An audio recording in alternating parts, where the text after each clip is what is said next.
Well, hang later.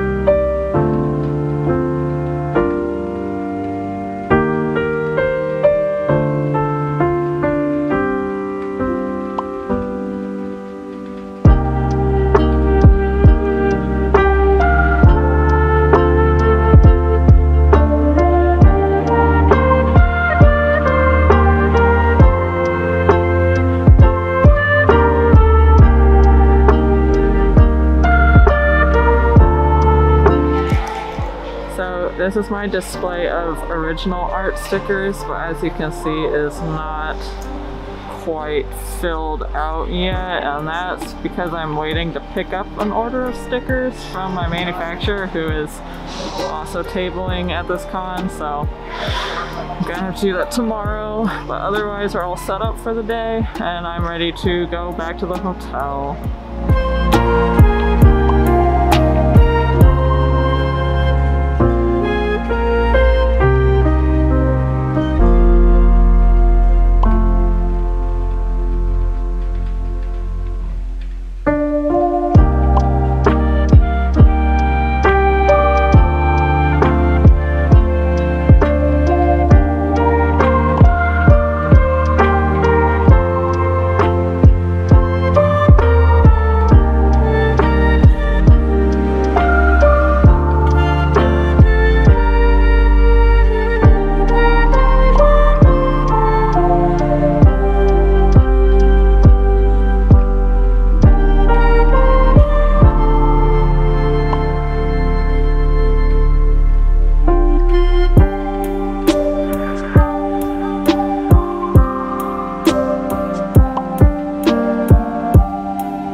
$12.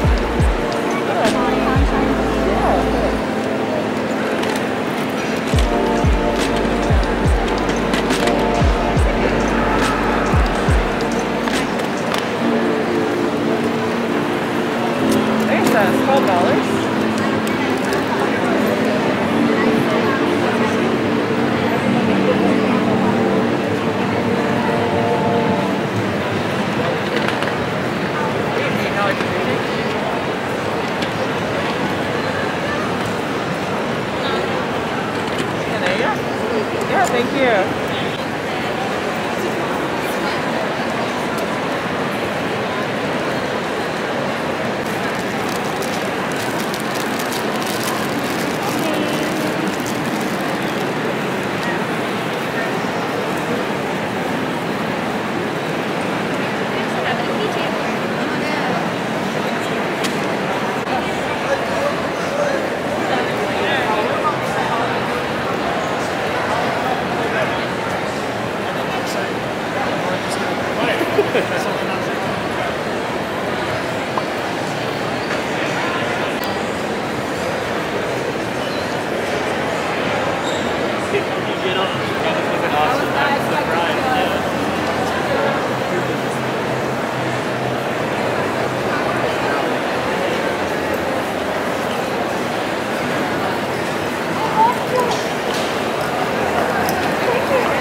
So, YumaCon.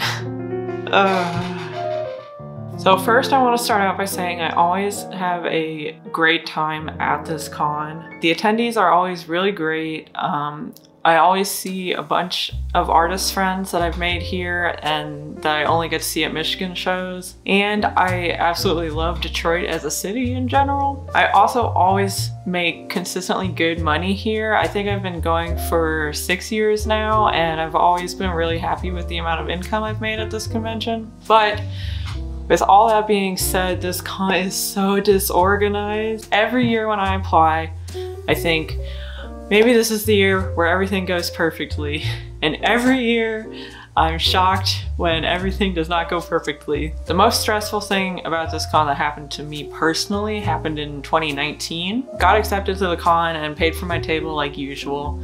Then like a month after that, I got an email from the artist alley head saying that my table had been canceled because I never made the payment. So I contacted them about it and was like, I did make the payment, here's my receipt. And they were like, oh, it's fine, you have a table, we got you, no worries. Then a few months later, I got another email saying basically the same thing, that I had no table, or that my table had been canceled due to lack of payment. So I emailed them again and was like, I did pay.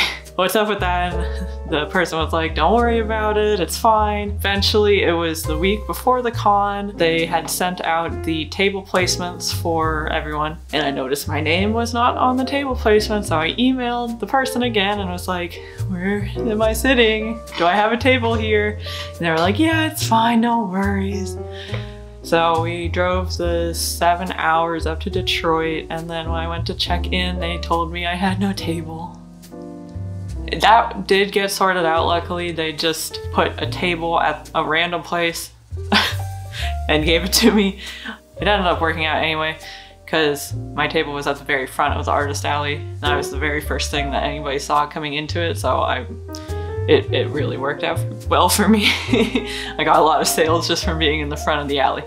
But it was still so stressful in the weeks leading up to it, and then the few hours where I was in Detroit and I didn't have a table, and I didn't know if I just wasted 7 hours and like, I don't know, 20 bucks in gas or whatever, and like all this time prepping for the con.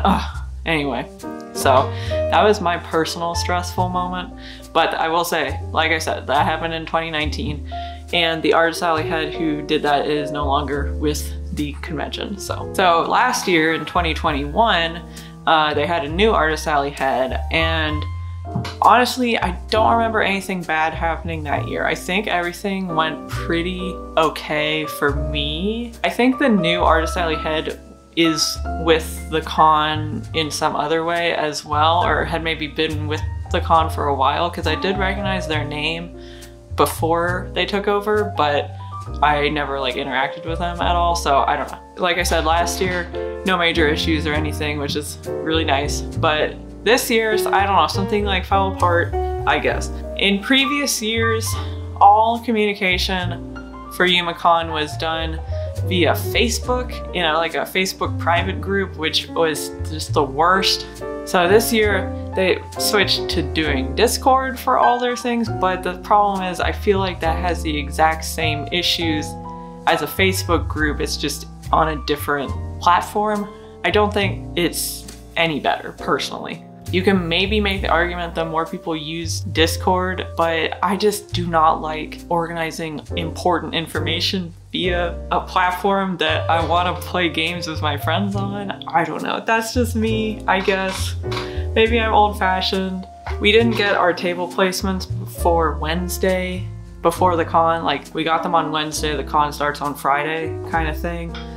Which, personally, I don't like advertise where I am at a con very often, but I know a lot of people do, and also because of what happened to me in 2019, I like to know that I have a table at the event, so I like seeing the vendor list beforehand because of that. My level going into the con was a little bit stressed out, but not like ridiculously bad, just a little bit.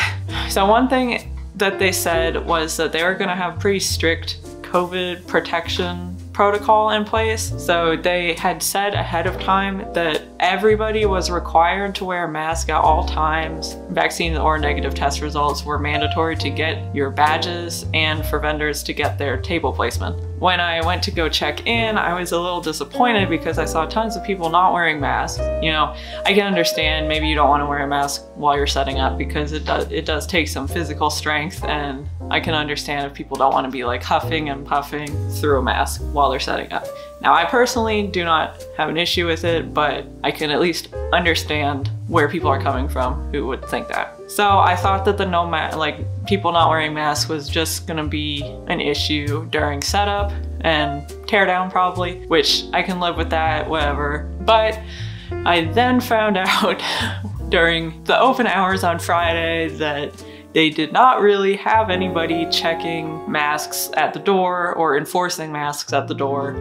So there were tons and tons of attendees walking around without any masks. And I will have to say, I fully understand that doing cons in general is a major COVID risk. And so like just being at a con, I understand is risky, no matter if there's COVID protocol or none. But I know a lot of people are only doing events who have listed COVID protocols like that. If they're an immunocompromised or disabled vendor, maybe they only want to do events that they feel more protected by. So I totally understand that, and I would be super disappointed if I had expected a certain level of security that they just weren't providing at all. One major thing that also happened, and I gotta say it did not happen to me, so this is just regurgitated info from other vendors. There were some attendees who had medical emergencies in the dealer room, and when vendors tried to get in contact with people at the con to like maybe call an EMT or, you know, get help, get medical help, there's a lot of problems like getting assistance with that. And I saw some people say that they were waiting with the injured or sick attendee for like almost an hour or more before any help came. So like I said, this is secondhand info, but personally that made me feel like really uncomfortable, I guess. Especially because just 1 month before YumaCon happened, there was the incident at New York's Comic-Con where an attendee died because the EMTs could not get to them in time. And so after that story came out, it felt really like, I don't know, it made me feel really nervous when finding out that other cons also did not have a quick EMT response time, I guess. But again, I can't personally speak too much to it because I was not a vendor who was affected by it, so I don't have all the details. There were a lot of other like really small issues too. I know some vendors didn't get their like badges until halfway through Saturday, which that's a long time.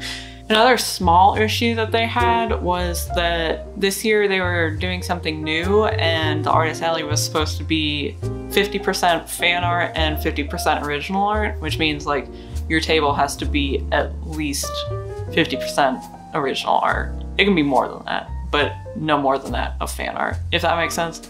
I hope it does. Anyway, they did not monitor this at all. They did not go around checking people's booths at all. So that personally made me feel really bad because I spent a lot of time and money and effort making new original art products just for this con. I could have just not done that, I guess. Yeah, nobody was checking booths at all. So I saw a lot of like 100% fan art booths. It was good that I followed the rules, but if no one's enforcing the rules, it doesn't matter anyway. I don't know. I was sad about it though. I'll say that. There are a lot of other people with like a lot more issues than what I'm saying, but since they didn't happen to me personally, I don't feel comfortable like speaking on them.